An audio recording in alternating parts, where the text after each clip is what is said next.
अजून किती सोसावं लागणार हेच सतत डोक्यात येत असतं ना. पुरता कंटाळून गेलायस ना. आता तुझी ही सुद्धा समस्या मिटवतो. मी निव्वळ त्यांचीच प्रश्नपत्रिका कठीण काढतो जे त्या परीक्षेस पात्र असतात.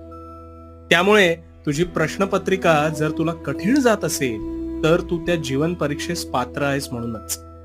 मला माहितीये तुला या वेदना असह्य होत आहेत, पण त्यातून गेल्यावर तुझ्यासारखा कणखर सोशिक यापुढे कोणीच नसेल बघ. मला सांग, आपल्याकडे सदैव एकच ऋतू असतो का? नाही ना.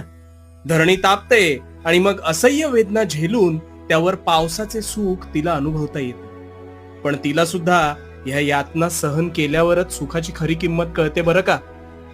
तसंच तुझ्या बाबतीत आहे. तुझी ही सुद्धा वेळ सरून जाईल आणि लवकरच तुझा सुवर्ण